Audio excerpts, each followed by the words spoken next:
আসসালামু আলাইকুম। আপনারা কেমন আছেন? আলহামদুলিল্লাহ আমরাও ভালো আছি। দেখেন আজকে অনেক সুন্দর ফুচকাটি বাজবো আমি, কত সুন্দর করে ফুচকাটি ফলে। অনেক দিন পরে ফুচকা খাবো। আমি খাইছি এমন কোনো কথা না, আপনার ভাইয়া দোকানে নিয়ে খাওয়াইছে, অনেক জায়গায় ঘুরতে গেছি এমনি খাইছি, নিজের ঘরে বানাই খাইনি। এখন বানাইতেছি সুমে সব উপকরণ সুন্দর করে গুছগাছ করে রাখছে। রাখার পরে এই যে আমি আইসি এখন কামু একটু রান্না বাজাই দাও, তোমার রান্না তুমি পরে করো, আজকে আমার একটু ফুচকাটা একটু বাজাই দাও। সে যাক লইছি কইতে দিই, আমার তো অত একটা সময় পাই না, কারণ আমি যেটু সময় পেয়ে উঠে রান্না করে সময় কাটাই। আমি অত একটা সময়ের সময় দিতাম পারি না।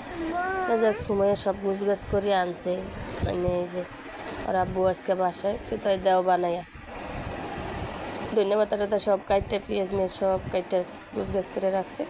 এই যে এখন সুন্দর এখন ডিম লইছে, আলু সব কিছুই লইছে, ফুচকার মধ্যে যা যা লাগে সবই লইছে। এই যে দেন ফুচকাটি কত সুন্দর ফুলছে, তেঁতুল লইছে, তেঁতুলের ভিতরে শসা দিছে। যখন আর আব্বু সুন্দর করে বানায় প্লেটটি সাজাইতে আছে, ফুচকাটি অনেক সুন্দর ফুলছে আর অনেক সুন্দর করে প্লেটটি সাজাইতে আছে। আপনাদের ভাই দেখেন কত সুন্দর হয়েছে প্লেটটি সাজানো, সময়ে খাইব বললে কথা। আর এমনি মেয়েরা যাই খাইতে চাই, যত কষ্টই হোক নাকি, হ্যাঁ গুছাই গাছে দেয়।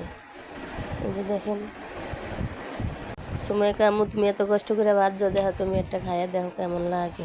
পরে আমিও যাক একটা সুন্দর করে খাইছি, খাইয়া দেখি না মোটামুটি ভালোই হয়েছে, ফুচকাটা অনেক স্বাদ হয়েছে। ঘরে বানানো ফুচকা অনেক স্বাদ।